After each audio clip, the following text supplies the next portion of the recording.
Alhamdulillah. Assalamualaikum warahmatullahi wabarakatuh.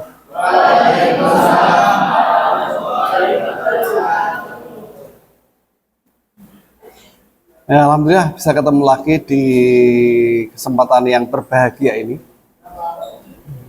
Kita di pertemuan ini insya Allah akan membahas salah satu agenda perkuliahan yang penting. Pentingnya di mana? Pentingnya terkait dengan tujuan atau arah, cita-cita, hal-hal yang ingin dicapai. Percuma kita membuat suatu perangkat, tapi tujuan yang diinginkan tidak tercapai.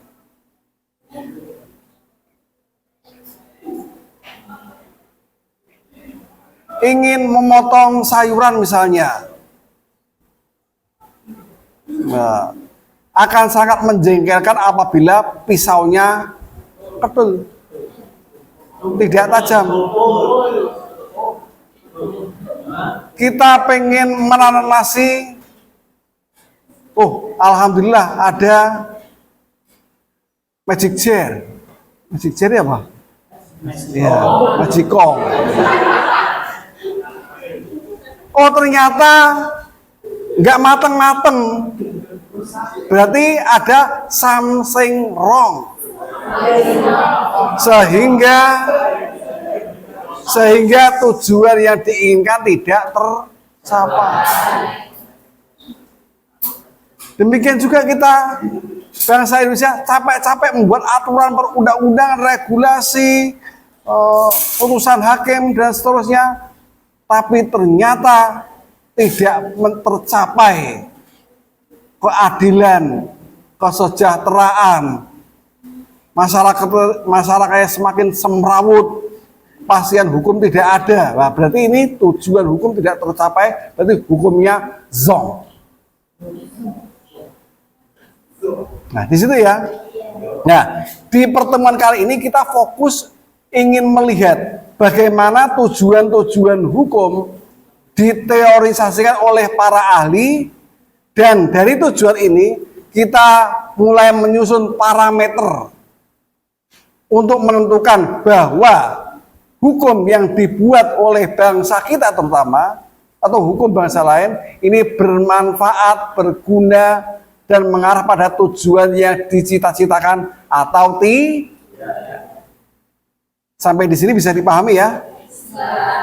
Tadi di awal perkuliahan sebelumnya, nah, telah dikemukakan teori tentang keadilan, teori tentang moral, bahwa hukum itu harus mencapai keadilan. Tanpa keadilan, bukan no viral no justice ya, bukan no viral no justice, tapi ya kalau nggak ada justice maka nggak berguna itu hukum. Tidak hanya justice, tapi moralitas yang lain juga nanti ada lagi disampaikan. Terus selain itu, hukum juga punya memberikan kemanfaatan sebesar-besarnya buat masyarakat. Teorinya Bentham dan Mill sama Rudolf Giering. Hukum harus memberikan manfaat buat masyarakat.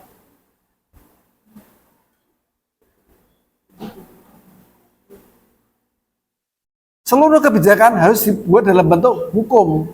Misalnya kita mau kebijakan mana yang terbaik untuk masyarakat.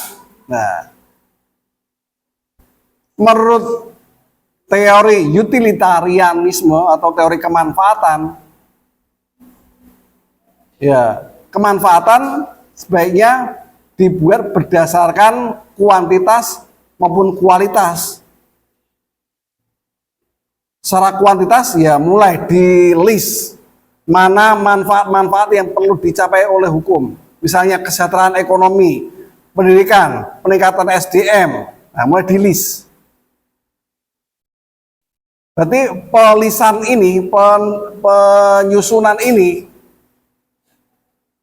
secara kuantitas semakin banyak tujuan manfaat yang dicapai, maka kebijakan yang dibuat termasuk dalam hukumnya berarti semakin baiklah hukum dan kebijakan tersebut. Untuk mensejahterakan masyarakat, mulai di list peningkatan SDM, peningkatan ekonomi, kesejahteraan, menaikkan permodalan. Banyak toh? Nah, negara alhamdulillah punya anggaran. Tinggal bagaimana mengalokasikan anggaran tersebut untuk sebesar-besarnya untuk kemanfaatan masyarakat. Memanfaatkannya bagaimana? Oh, ternyata ada juga tidak hanya kuantitas tapi juga ada kualitas. Ternyata terkait dengan kualitas manfaat, ternyata ada manfaat yang efeknya dan prioritasnya lebih besar daripada yang lain. Misalnya, antara peningkatan taraf ekonomi dengan peningkatan SDM lebih jenengan prioritaskan yang mana? Coba saya ingin lihat bagaimana mindset kemanfaatan yang ada dalam benak Anda semua. Ayo. Ekonomi atau SDM? Kenapa SDM?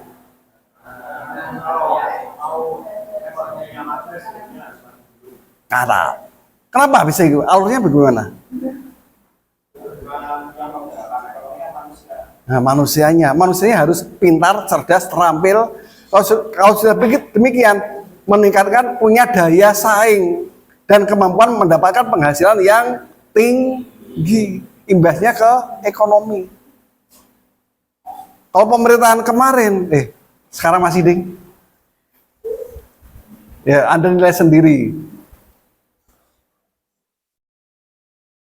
Terjangkaunya pendidikan atau BLT, mana yang diprioritaskan? Anda lihat sendiri. Kalau pakai teorinya John Stuart Mill, teori utilitarianisme ini, maka tidak mungkin ada fenomena bayar uang semesteran apa jenenge UKT pakai pinjol. Nah, itu salah satu ini flashback mengulang tadi dari perkuliahan sebelumnya. Ya, kita sampai pada teori tujuan hukumnya Utrecht. Teorinya itu teori yang yuridis dogmatis. Oh, sebelumnya teorinya Immanuel Kant yang melihat pentingnya negara punya andil besar, bahkan cawe-cawe dalam menjamin hak warga negaranya. Nah, hukum dibuat harus menjamin hak-hak tersebut supaya nanti tercapai keadilan sama ketertiban. Itu awalnya. Nah, teorinya Immanuel Kant ini mengilhami teori-teori lanjutannya yang sifatnya positivistik. Di antaranya Ernest Utrecht. Nah, ini lebih konkret lagi melihat menemukan tujuan hukum yang lebih spesifik. Ernest Utrecht. Yakni tujuan terkait dengan kepastian hukum. Kepastian hukum yang dimaksud itu apa sih? Terkait dengan kejelasan status. Status apa? Ya status hukum. Kalau status hukum dalam fikih kita mengenal adanya halal, haram, makruh, itu ya. Sah, tidak sah. Oh ya. Nah, demikian juga dalam hukum negara. Hukum negara juga punya tujuan memberikan kepastian atau kejelasan status hukum terkait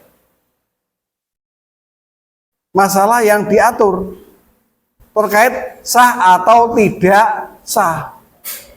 Berarti hukum harus secara spesifik membuat aturan mana perbuatan-perbuatan yang dilarang, mana yang perbuatan yang ya terutama perbuatan yang dilarang itu harus ditentukan biar jelas mana yang kriminal, mana yang tidak kriminal. Dan dari hukum itu juga harus jelas, dari hukum yang dibuat harus jelas digunakan sebagai parameter untuk menentukan sah atau tidak sahnya suatu status hukum. Sah atau tidaknya satu hukum, status hukum.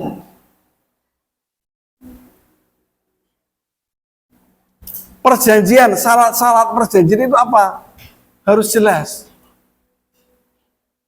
Dan ini harus ditentukan oleh hukum. Untuk kemudian bisa dinilai terkait dengan sah atau tidaknya. Menjadi pedoman bagi seorang terkait dengan sah atau tidaknya, legal atau ilegal. Ini sebisa mungkin sudah ditentukan di awal dalam bentuk peraturan perundang-undangan. Ini. Tapi kalau di kemudian hari timbul persengketaan, ya maka hakim memutuskan berdasarkan berdasarkan hukum untuk menilai sah atau tidak sahnya suatu perbuatan atau status seseorang. Misalnya anak ini anak sah atau anak tidak sah. Berarti apa itu? Anak sah atau tidak sah? Maksudnya anak yang termasuk anak hasil yang lahir di dalam perkawinan atau anak yang tidak sah di luar perkawinan. Itu semuanya harus ada parameternya. Kalau terhadap anak sah, apa hak-haknya juga harus dijelaskan oleh hukum. Dan kemudian hakim menentukan lebih detail lagi untuk keadilan kedua belah pihak. Nah, ini yang dimaksud Utrecht tentang kepastian hukum yang menjadi tujuan hukum yang layak menjadi cita-cita dan arah dalam pembentukan hukum.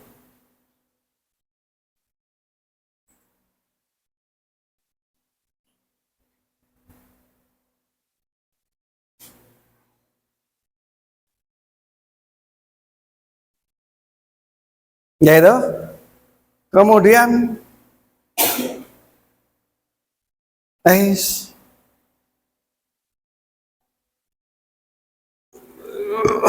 Roscoe. Nah, entah itu nanti jangan memasukkan sebagai bagian dari tujuan hukum atau tidak, tapi yang jelas hukum dalam teorinya Roscoe ini punya fungsi yang sangat-sangat strategis. Hukum ini punya fungsi sebagai a tool of social engineering. Hukum ini sebagai alat untuk melakukan rekayasa masyarakat. Apapun masyarakatnya, kebiasaan masyarakatnya, atau gaya hidup masyarakatnya, ini ternyata bisa dibentuk oleh penguasa. Caranya bagaimana? Dipaksa, gitu. Ya, diantaranya lewat pemaksaan atau lewat pengaturan lebih lanjut. Tetapi salah satu cara pemaksaan yang paling efektif dan efisien, ini yakni dengan membuat hukum. Karena hukum itu alat kekuasaan negara. Biar penguasa punya kemampuan mengatur masyarakatnya, ya gunakan aja hukum.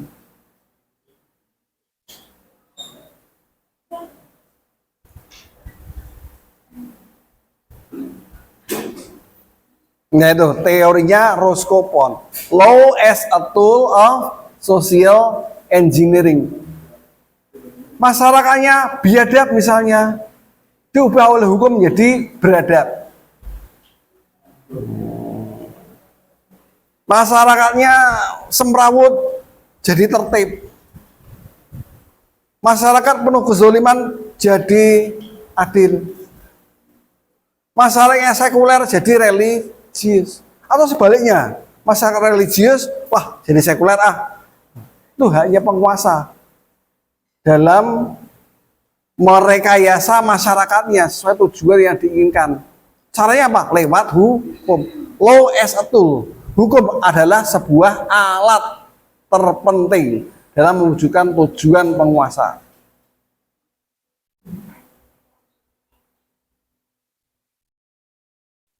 Ya, kemudian ada teori-teori yang lain dari Bill Freud, Apeldoorn, sama Gustav Radbruch. Nah, ini yang terakhir ini yang penting. Teorinya Gustav Radbruch tentang teorinya berbunyi Spannungsverhältnis atau tarik menarik antara tujuan-tujuan hukum. Nah, karena tujuan-tujuan hukum ini ternyata ada relasi yang tarik menarik, ada pengen yang diprioritaskan daripada prioritas yang lain, ada yang lebih diutamakan maksudnya dari yang lain. Kita sampai pada materi terkait dengan nilai dasar hukum. Nah, ada 3 tujuan hukum yang dijadikan nilai dasar hukum oleh Gustav Radbruch, yakni keadilan, kemanfaatan, dan kepastian hukum.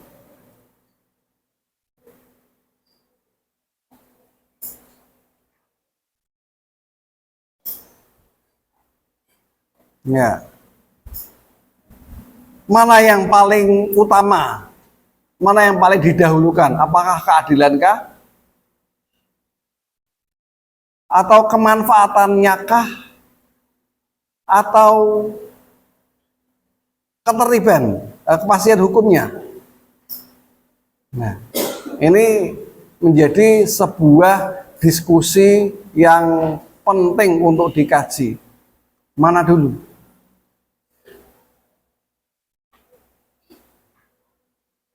Kalau dalam kajian filsafat dan ilmu induknya filsafat, oh ya, ilmu induknya filsafat, ada yang tahu? Ontologi, epistemologi, dan aksiologi. Ontologi, apa? Epistemologi dan aksiologi. Itu 3 induk ilmu filsafat. Ilmu filsafat terbagi menjadi 3 ilmu cabang utama. Ontologi, epistemologi, sama aksiologi. Ontologi ini ilmu yang mengkaji tentang pengetahuan. Ilmu yang mengkaji tentang pengetahuan. Nah, pengetahuannya harus jelas terlebih dahulu. Kalau pengetahuannya lebih jelas dahulu, maka ontologi ini adalah tujuan yang harus dicapai dalam kepastian hukum. Jadi kejelasan ini, kepastian hukum ini harus jelas dari sisi ontologinya. Atau ontologi, secara ontologi, hukum apa yang sedang dibahas ini harus jelas, harus pasti terlebih dahulu tentang legalitasnya atau sah atau tidaknya hukum yang dibuat. Sisi kepastian hukumnya harus jelas secara ontologi.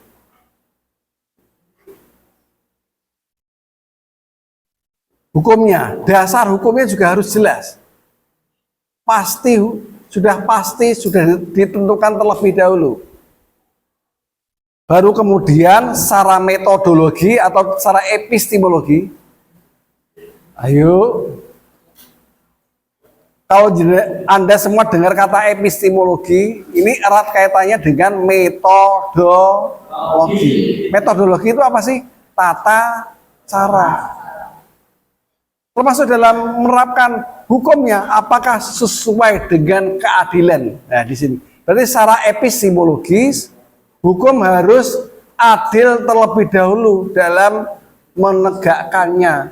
Jadi dalam penegakan hukum, hukum harus adil. Hakim dalam mengadili sengketa masyarakatnya, pertimbangannya harus adil terlebih dahulu. Sebelumnya dasar hukum yang digunakan hakim harus jelas terlebih dahulu atau pasti dulu. Ada kepastian hukum. Ketika diadili, maka hakim yang mengadili sengketa harus adil. Dengan pengadilan yang adil ini diharapkan masyarakat percaya terhadap peradilan, sehingga manfaat peradilan dirasakan secara nyata oleh masyarakat. Ini secara aksiologi. Tidak usah sini ya, langsung aja. Maksud direkam ke toilet.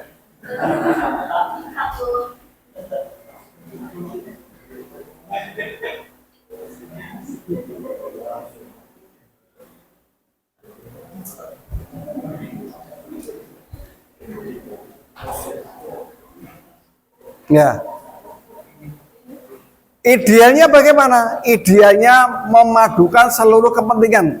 Berarti apa? Hukum yang dibuat sudah, di fitur hukum yang dibuat sudah secara otomatis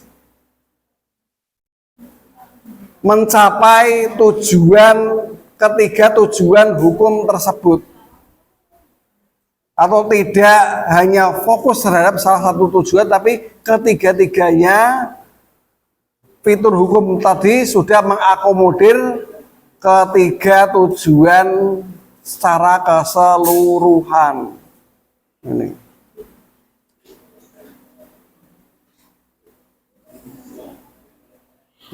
Ini yang ideal. Berarti apa? Irisan antara ketiganya. Hukum yang ideal itu adalah irisan antara ketiganya. yakni hukum yang berkeadilan, berkepastian, dan bermanfaat.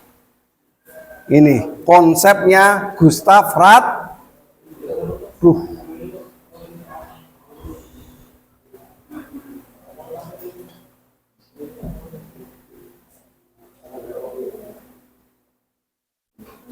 Ya. Nah, ketiga nilai dasar atau tujuan hukum tersebut sebenarnya dilakukan harmonisasi supaya ketiga-tiganya tercapai, diharmoniskan. Caranya lewat koherensi, berarti apa? Kesatuan, keseluruhan, semuanya harus dipakai. Tidak boleh mengesampingkan tujuan hukum yang lain. Nah, selain melakukan keseluruhannya dipakai, melakukan rekonstruksi. Nah, di proses rekonstruksi ini mulai melakukan evaluasi terkait tujuan mana yang didahulukan, mana yang ingin dicapai.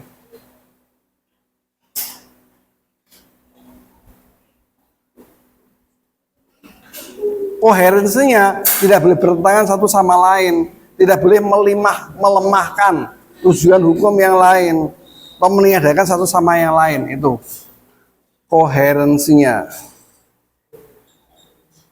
Di samping itu, biar terintegrasi, dilakukan penyerasian dan penguatan.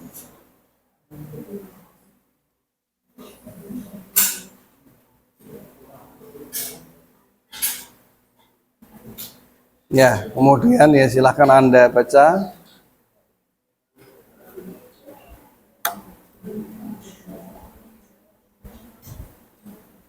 Ya ini konsep-konsep untuk memilih mana tujuan hukum yang ingin didahulukan. Ya idealnya ketiga-tiganya secara bersama-sama diperoleh. Tapi ada juga pemikiran tentang tujuan mana yang punya prioritas lebih daripada tujuan hukum yang lain.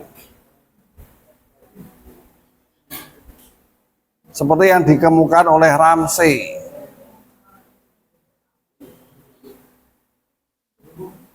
Menurut Ramsey, yang terpenting di antara ketiganya adalah tujuan terkait dengan keadilan.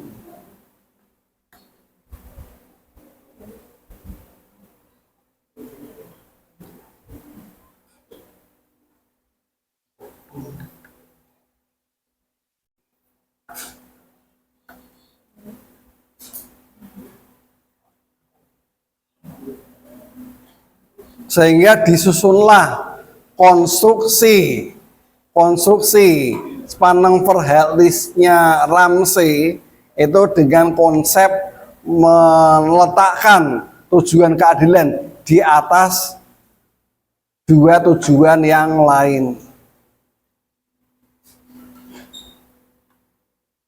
Karena syarat utama dari keadilan ini bisa memberikan kepastian hukum dan sekaligus kemanfaatan bagi masyarakat.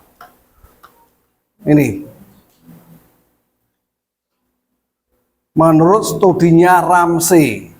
Ternyata keadilan punya posisi yang paling strategis daripada tujuan hukum yang lain. Seperti halnya tadi SDM lebih penting daripada ekonomi.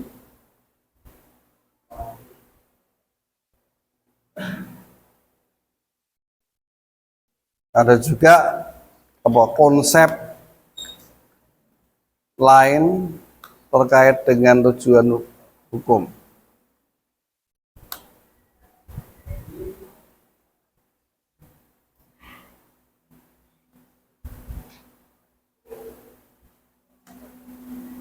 Ya itu aja. Ada pertanyaan? Untuk sumber hukum besok aja ya. Any question? Ladaikum as'ilah? Ay hunaka syu'ubah?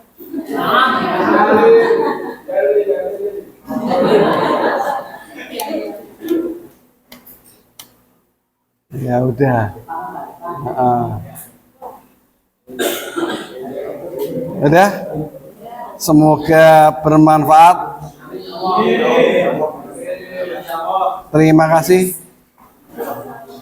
Assalamualaikum warahmatullahi wabarakatuh.